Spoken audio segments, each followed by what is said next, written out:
कुर कुर कावडीचा आवाज करीत रामू दारात आला. सोप्याला पोरांचं रडणं ऐकून जरा थबकल्यागत उभा राहिला आणि मग तसाच कावड घेऊन आत गेला. खांद्यावरची कावड उतरून त्यानं खाली ठेवली आणि घागर न सोडताच तो वहिनीला म्हणाला, शिवण्या का रडायला लागलाय? आत्ता खेळत होता की चांगला. पर आत्ता रडायला लागलाय नव? ऐकू ना? येतंय की, असं म्हणून त्याची वहिनी म्हणाली. पोरच आहे ते, घटकत रडायचं आणि घटकत खेळायचं. मग खाली बघत त्यानं कावडीच्या घागरी सोडल्या आणि हंड्याकडे बघितल्यागत करून तो बोलला, हंडा निम्मा भरलाय, मग आणि एक खेप आणून पुरं करतासा?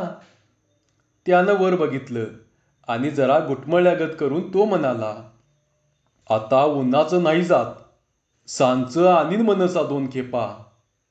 मग न्यारी करतासा? न्यारी होय. असं म्हणून त्यानं भुईची कावड उचलून कोपऱ्यात ठेवली आणि मागं वळून तोंडाकडे बघत तो बोलला, करीन मागणं. मागणं आणि पुढणं का? का रडायला लागलाय बघतो की जरा आधी. तुम्ही काय बघतासा? असं विचारल्यागत करून वहिनी म्हणाली, पोरं आहेत की बाहेर खेळायला? पोरं आहेत खरं. मग? तो कचवसल्यागत बोलला, अण्णा बाहेर सोप्यात बसल्यात, उगच पोरांचा आणि कालवा नको. वर बघत वहिनीनं विचारलं, मग ते काय पोरं घेऊन कुठं बाहेर जावं म्हणत्यात? तसं नवं, सोसायटीचं कोण लोक येऊन बसल्यात. काय त्यांचं काम चाललंय जणू, उगच आणि कावाकावी नको. मग कुठनं हिंडवून आणता? वय, जरा येतो फिरून. असं म्हणून तो बाहेर सोप्यात आला. भुईला पडलेलं पोरगं त्याला बघून गडबडीनं उठून बसलं आणि आ करून तोंडाकडे बघत जास्तच रडू लागलं. वहीत तोंड घालून बसलेले अण्णा वर मान करून बघू लागले आणि थबकल्यागत लांब कोपऱ्यात उभी राहिलेली पोरं अण्णांच्या डोळ्याकडे नजर लावून बघत उभी राहिली. जवळ जात रामू बोलला, शिवण्या, बाळा काय झालं र? शिवण्यानं आणखी तोंड पसरलं. तसं रामूनं एकवार तिरक्या डोळ्यांनी अण्णांच्या तोंडाकडे बघितलं आणि गडबडीनं पोराला उचलून तो बाहेर अंगणात गेला. पाठोपाठ आवाज आला, रामू, ओ, कुठं बाहेर जातोस वय? अभय, जरा येतो जाऊन. का, काय काम होतं? अण्णांनी एक बिडी पेटवली, तोंडातनं धूर सोडला आणि त्या धुराकडे बघत ते बोलले, रानात काय जोडणी केली या? काय नाही, उद्याच्या बाजाराला वांगी तोडायची आहेत. बाकी काय नाही? काय नाही. मग आता कुठं पोराला घेऊन निघालास? जरा येतो जाऊन. अरे त्याला कापडं तरी घाल चांगली. असू द्या, काय होतंय त्याला. असं म्हणून रामू पोराला घेऊन चालू लागला. जरा पुढे गेल्यावर त्याला खाली उतरवून म्हणाला, जरा सड चालावर, चल तुला खाऊ घेऊन देतो.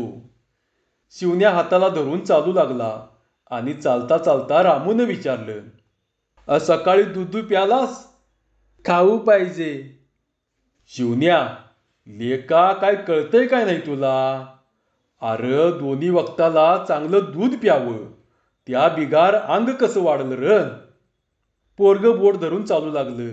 रामूही न बोलता पाय उचलू लागला. पोराबरोबर सावकाश चालत निघाला. पेट आली. मुंगळ्यांच्या दुकानाकडे बघून रामूनं खाली वाकून विचारलं, शिवण्या, बाळा चिरमुरं घेऊन देऊ का? न बोलता सदऱ्याचा वट्टा पसरून पोरगं उभं राहिलं. चल तुला चिरमुरं देतो. दोघेही दुकानापुढे आले. रामूनं खाली वाकून पोराच्या सदऱ्यात 2 गाठी मारल्या आणि तो म्हणाला, काका, एक आण्याचं चिरमुरं फुटानं द्या हो. किलकिल्या डोळ्यांनी मुंगळ्यानं पोरांच्या तोंडाकडे बघितलं. एका हातानं त्याला जवळ ओढलं, त्याच्या पाठीवर हात थोपटला आणि कानाला लागून विचारलं, काय पाहिजे र?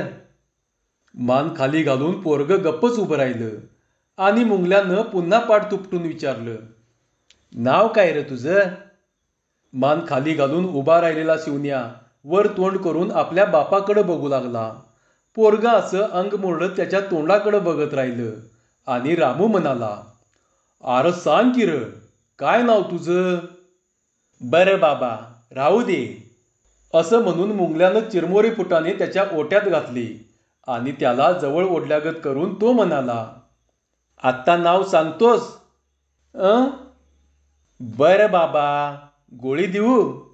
असं म्हणून म्हाताऱ्यानं एका बरणीतनं 2 रंगीत गोळ्या काढल्या आणि एका हातानं त्याच्या गालावर हात ठेवून तो बोलला, "हे धर, खा, खा की र."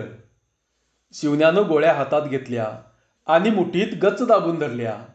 पोरगं मागं वळलं आणि म्हातारा रामूकडं बघत कसानुसा हसला. किलकिल्या डोळ्यांनी नुसतं बघत राहिला. पाठ फिरवून दोघंही चालू लागली. खाली बघत वर बघत चाललेला रामू म्हणाला, "खा की र." एक रंगीत गोळी त्यानं तोंडात घातली आणि मिटक्या मारल्यागत तोंड हलवीत तो चालू लागला. चालता चालता रामूनं विचारलं, "आता कुठं जाऊया?" "आंब." "लांब?" "आंब." "लांब कुठं र?"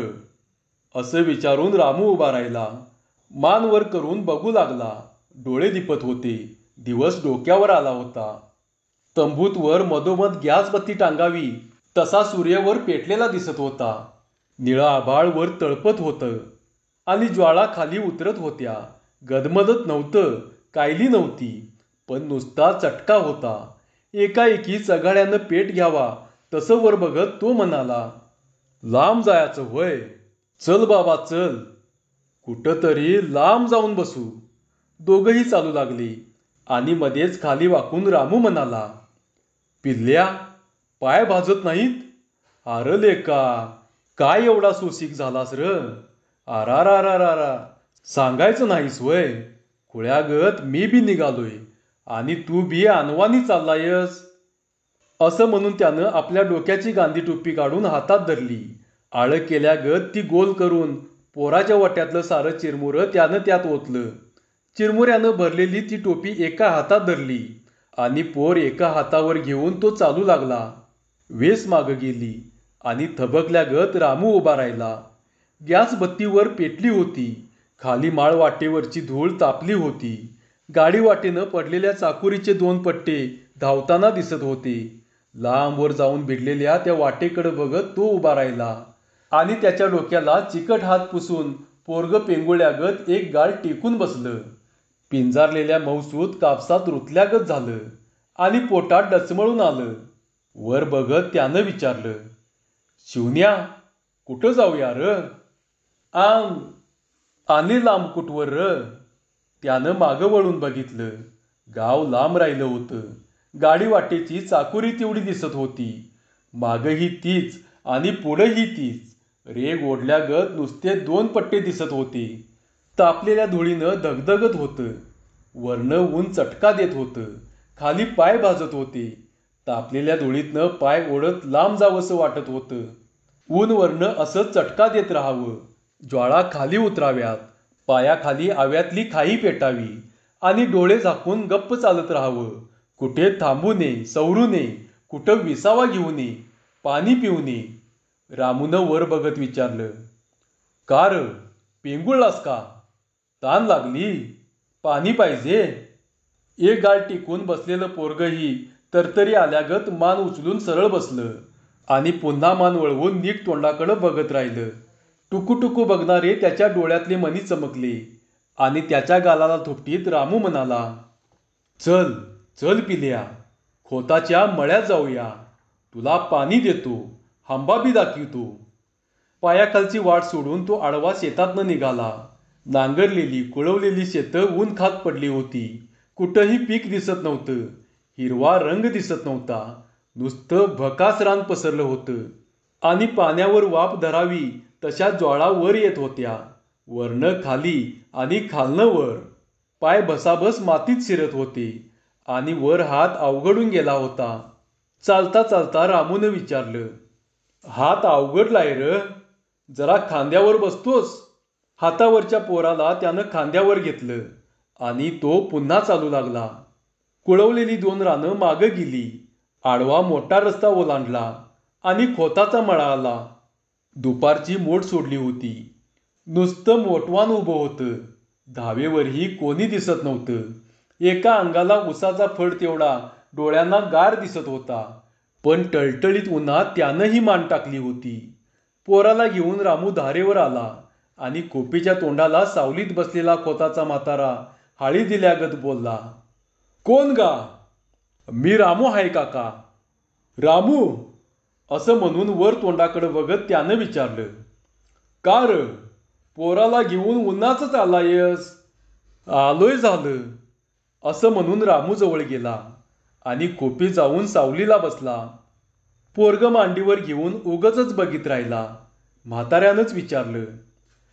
काय पाणी बिनी देऊ काय थंड? होय, त्या पायीच आलोय. कुठं गेलतास? रामू उगाच बघत राहिला. मग म्हाताऱ्यानं गेळ्यातलं थंड पाणी दिलं. दोघंही बापले गार पाणी प्यायले आणि म्हाताऱ्यानं विचारलं. तुला आता सोडून राहत नसल नवं? होय, कवा राहतोय कवा नाही. राहतोय का? खोपीतनं बाहेर बघत रामू बोलला. ठेवला तर राहतोय की. काय करतोय? असा हुंकार भरून म्हातारा पोराच्या तोंडाकडे बघत राहिला. टक लावून बघितल्यागत करून तो म्हणाला. किडमिडच दिसतंय. दूध बीध काय पितय काय तक्रार करतय? कवा पितोय कवा नाही. अरे चिरमुर बिरमुर असला वाळला खाना अंगाला लागत नाही. नेमानं दूध पाजाय पाहिजे बघ. असं म्हणून म्हाताऱ्यानं विचारलं. होय र बाळा, ऊस खातोस का? रामूच बोलला. काका, ते काय ऊस खातय? अरे गर करून दिलं तर चगळल की र. चगळल खरं. मग? असं म्हणून म्हातारा एक हात दाखवून म्हणाला. त्या कोपऱ्यात 2 ऊस आहेत बघ. आत्ताच तोडून आणल्यात. ताजच आहेत. घे त्यातला एक. रामूनं उठता गप बसून राहिला. तसा म्हातारा पुन्हा म्हणाला. रामू, उठ की र.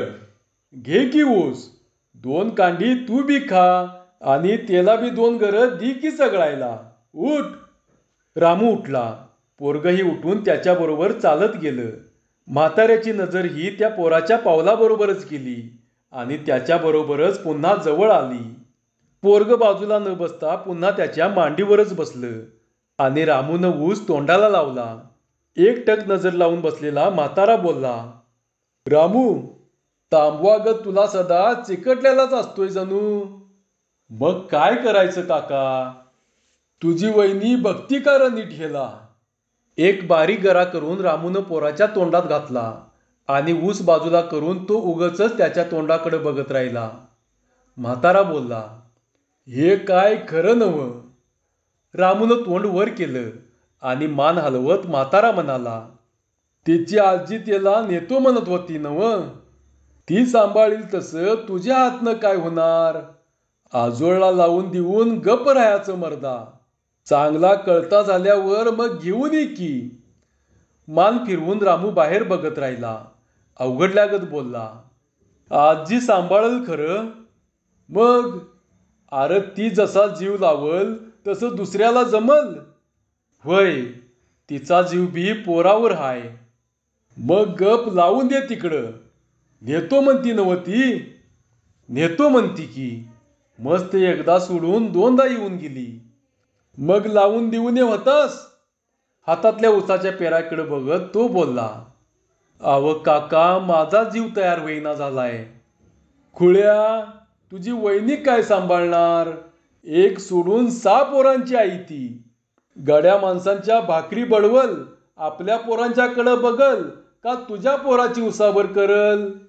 ह्या रामरगाड्यात कशाला ठेवून घेतलास ह्याला? असं म्हणून म्हातारा टक लावून पोराकडे बघत राहिला आणि थरथरणारी मान हलवून म्हणाला. कोणतरी जीव लावून राहायला पाहिजे र. अजून बच्चा हाय त्यो.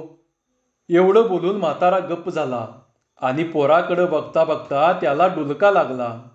बसल्या बसल्याच मागच्या कोडाला मान टिकून तो मंद गतीने घोरत राहिला. तोंड, मान, छाती एका लयीत वर खाली होत राहिली. हातातलं उसाचं कांड बाजूला ठेवून रामू थोडा वेळ त्याच्याकडे बघत राहिला. त्याच्या मांडीवरचं पोरग ही वेध घेतल्यागत त्या म्हाताऱ्याकडे बघत बसलं. डोळ्यात साकळून आल्यागत झालं आणि पोराला अंगावर घेऊन रामू खोपी बाहेर आला. ऊन वरनं ओतत होतं. खाली खाई उसळली होती. स्वच्छ निळं आभाळ वर तळपत होतं. खाली रानं माळं धुपत होती.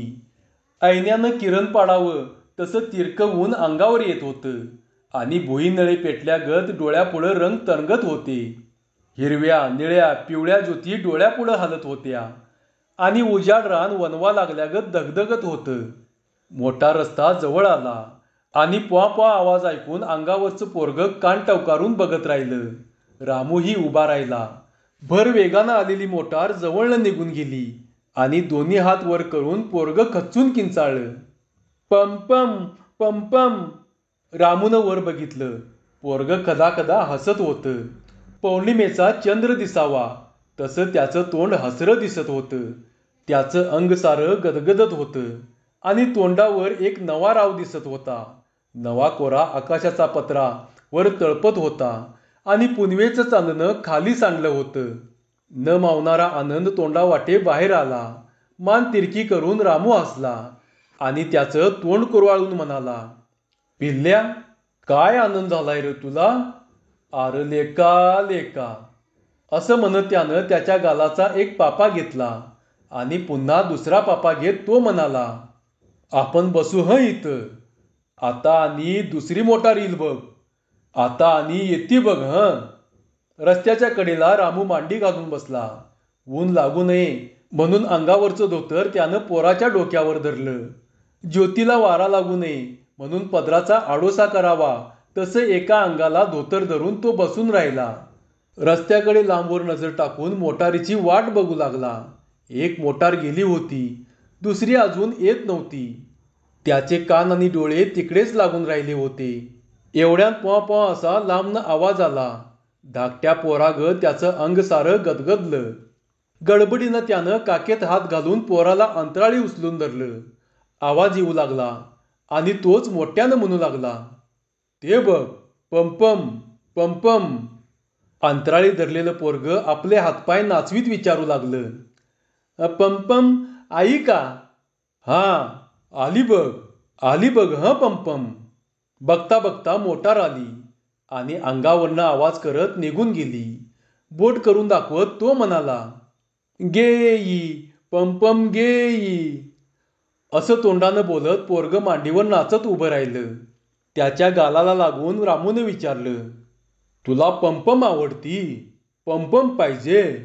आपण घेऊ हं एक. झक्काच घेऊ. हिरवी हिरवी, लाल लाल. आणि एकाएकी तो गप्प झाला. तोंड गेल्यागत गप्पच बसला. त्यानं पोराला छातीजवळ धरलं.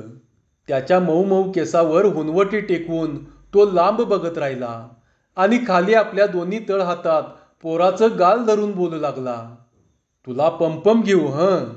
आता 15 वारानं जत्रा येते बघ. मग तुला आजीकडे घेऊन जातो.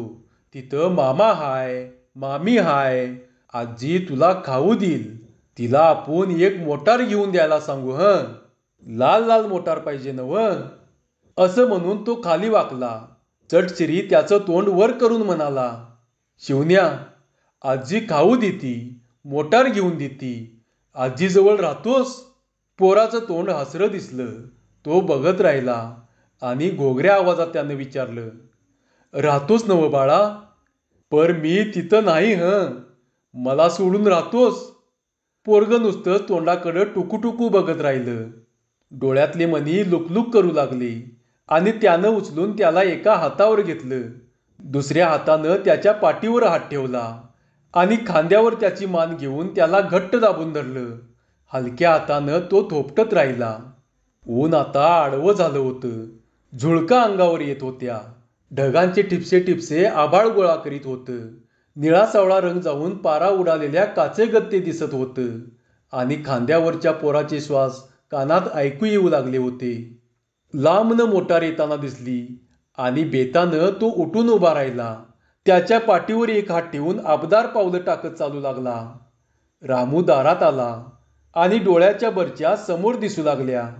न बोलता सगळे त्याच्या तोंडाकडे बघत राहिले आणि हलक्या आवाजात रामू म्हणाला, वहिनी, जरा काहीतरी हातरता. न बोलता वहिनीनं एक जमकाना खाली अंतरला. रामूनं आत जाऊन बेतानं त्यावर पोराला झोपवलं. अंगावर एक चादर टाकली आणि तिथंच खांबाला पाठ टेकून तो बसला. वहिनी जवळ आली आणि रोखून बघितल्यागत करून ती म्हणाली, कवाच्या कवा गेलाय? काय तुमचं वागणं हे? जेवायचं नाही, खायचं नाही, कुठं गेलता?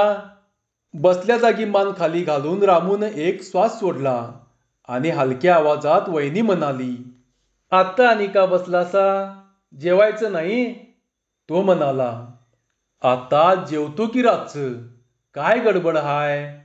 खाली वाकल्यागत करून ती हळू आवाजात बोलली, आव ते बाहेर आहेत. असं काय करू नका. गप उठा आणि गुमान जेवाय बसा. चला. असं म्हणून ती आत स्वयंपाकघरात गेली. रामूही पाठोपाठ उठला. एक वार पोराकडे बघून आत गेला. त्याच्या पायाचा आवाज ऐकून वहिनी म्हणाली, घ्या चूळ भरून. आणि आत आलेला रामू हातात कावड घेऊन म्हणाला, काय वाढू नका मला. मी रातचं जेवीन. मग आता काय पाणी आणाय निघालाय? व्हय, 2 खेपा आणून टाकतो. असं म्हणून त्यानं रिकाम्या घागरींना फास लावला आणि खांद्यावर कावड घेऊन तो घराबाहेर पडला. धन्यवाद.